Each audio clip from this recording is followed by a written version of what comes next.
જુઓ પીએમ નરેન્દ્ર મોદીનો આ દુર્લભ વિડીયો। બગદાણાવાળા બજરંગદાસ બાપાને કેવી ઉપમા આપી નરેન્દ્ર મોદીએ। 20 વર્ષ પહેલા બગદાણા ખાતે કરેલા સંબોધનનો આ વિડીયો હાલ વાયરલ થઈ રહ્યો છે।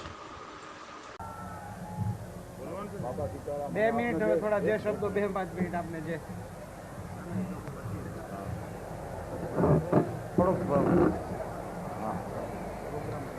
બાપા સીતારામ, બાપા સીતારામ।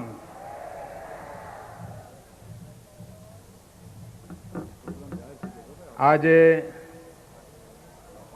આ પવિત્ર ભૂમિ પર દર્શન કરવાનું મને સૌભાગ્ય મળ્યું। હું મારી જાતને ધન્ય અનુભવું છું।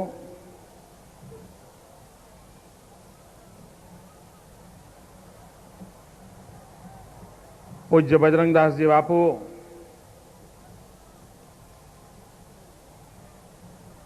એ માત્ર સંત નહોતા, એક કરુણાની મૂર્તિ હતા। કોઈ દુખિયારો એવો નહીં હોય કે એણે અહીંયા ડગ મૂક્યું હોય અને બાપાને એના દુઃખનો અંદાજ ના આવ્યો હોય।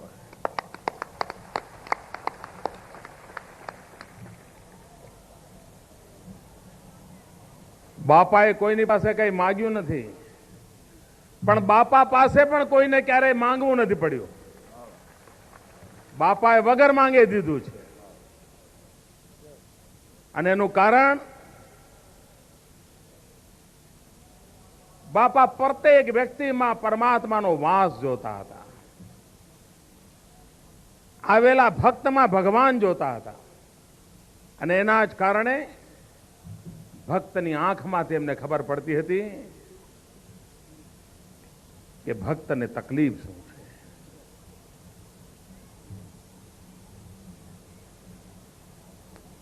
સાધના હનુમાનની કરી અને જીવન રામમય કરી દીધું। આવું જવલ્લે જ બનતું હોય છે, પરંતુ એમણે કર્યું।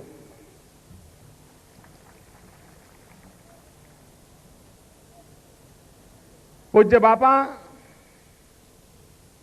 રાષ્ટ્રીય સંત તરીકે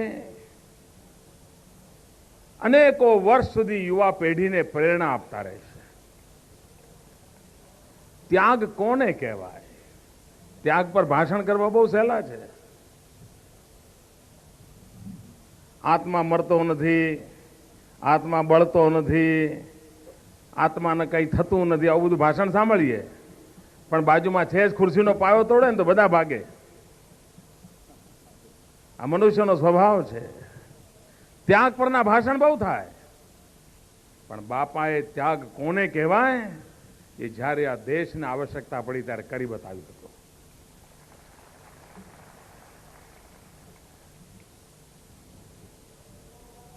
અહીંની વાતાવરણમાં જે પવિત્રતા જોવા મળે છે, અહીંના વાતાવરણમાં જે આધ્યાત્મિકતા જોવા મળે છે,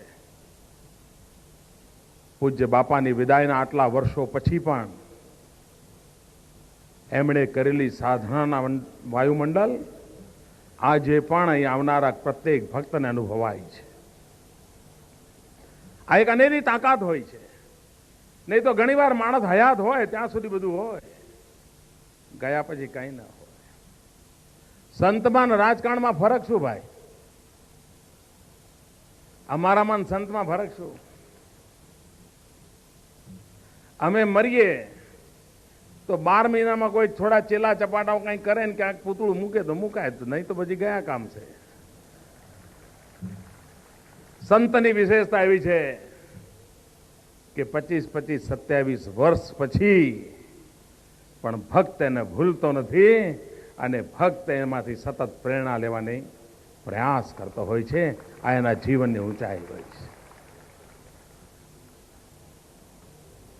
અહીંના સૌ ટ્રસ્ટીગણને, સૌ ભક્તગણને હું વંદન કરું છું, પ્રણામ કરું છું કે ગુજરાતની ધરતી પર બગદાણા જેવી આવી નાનકડી જગ્યા પર માનવ સેવાનું, આધ્યાત્મિક ચેતનાનું એક અભિનવ કામ એમણે ચાલુ રાખ્યું છે. આ ધરતીને પ્રણામ, પૂજ્ય બાપાને પ્રણામ, આપ સૌને પ્રણામ, આપ સૌને જય સીતારામ.